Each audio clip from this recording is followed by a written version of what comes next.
कभी सोचा है कि जीवन आखिर पीढ़ी दर पीढ़ी चलता कैसे रहता है? आज हम इसी बुनियादी सवाल की तह तक जाएंगे कि जिंदगी खुद को आगे कैसे बढ़ाती है। मतलब हम सब जानते हैं कि इस धरती पर हर जीव का एक अंत तो होता ही है ना?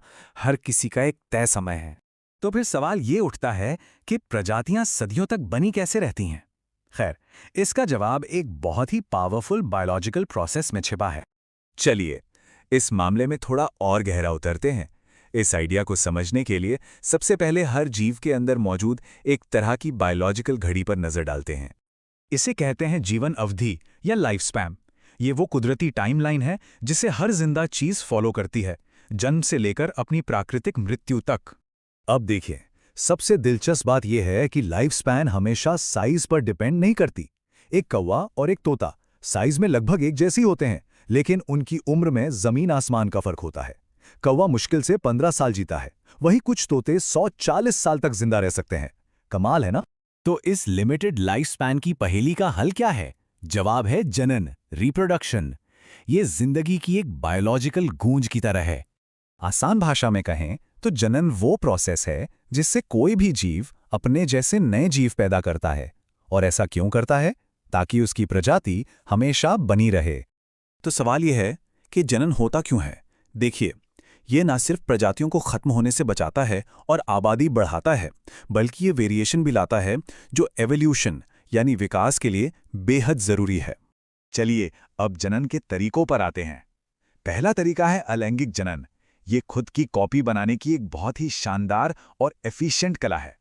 अलैंगिक जनन यानी एसेक्सुअल रिप्रोडक्शन में सिर्फ एक पेरेंट की जरूरत होती है, और वो जो संतान पैदा करता है वो जेनेटिकली मतलब आनुवंशिक रूप से बिल्कुल उसी की कॉपी होती है। और इस प्रोसेस से जो संतानें पैदा होती हैं ना, उन्हें क्लोन कहते हैं। वो फिजिकली और जेनेटिकली अपने पेरेंट की हूबहू कॉपी होती हैं। इसका एक क्लासिक उदाहरण है द्विखंडन, जैसा हम अमीबा में देखते हैं। प्रोसेस बड़ा सीधा है। एक पेरेंट सेल अपने जेनेटिक मटेरियल को डबल करता है और फिर बस 2 हिस्सों में बंट जाता है, और बन जाती हैं 2 नई एक जैसी कोशिकाएं। फिर आता है मुकुलन। हाइड्रा जैसे जीवों को देखिए, उनके शरीर पर एक छोटा सा उभार या बड बनने लगता है। ये बड धीरे धीरे बड़ा होता है, और जब पूरी तरह से तैयार हो जाता है तो अपने पेरेंट्स से अलग होकर एक नया आजाद जीव बन जाता है। चलिए, अब जरा पौधों की दुनिया में चलते हैं। पता है, पौधों ने तो अलैंगिक जनन के कुछ बहुत ही अनोखे तरीकों में महारत हासिल कर ली है। इसे कहते हैं कायिक प्रवर्धन। ये पौधों की एक गजब की काबिलियत है। वो बिना बीजों के अपने ही किसी हिस्से से, जैसे तना, जड़ या पत्तियों से, एक पूरा का पूरा नया पौधा बना सकते हैं। और यहाँ कुछ बेहतरीन उदाहरण हैं। आलू को ही ले लीजिए। उसकी आंखें असल में उसके भूमिगत तने यानी कंद का हिस्सा हैं, जिनसे पूरा नया पौधा उग सकता है। अदरक में भी कुछ ऐसा ही होता है, जिसे प्रकंद कहते हैं। और ब्रायोफिल्म तो और भी कमाल है। वो अपनी पत्तियों के किनारों से ही नए पौधे उगा देता है। प्याज में भी यही क्षमता उसके सलकंद में होती है।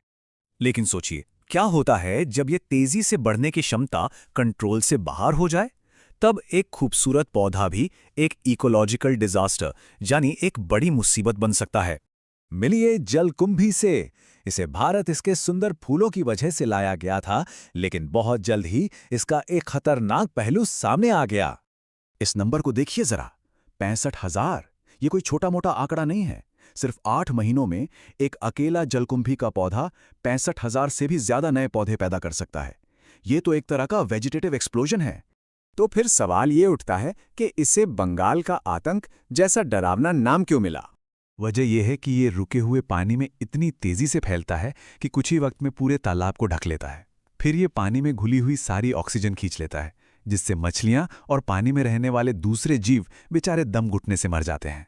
तो जलकुंभी की ये कहानी हमें एक बहुत बड़ा सबक सिखाती है। जनन जिंदगी को बनाए रखने के लिए जरूरी तो है, लेकिन जब ये बेकाबू हो जाए तो इसकी यही ताकत पूरे के पूरे इकोसिस्टम को तबाह भी कर सकती है।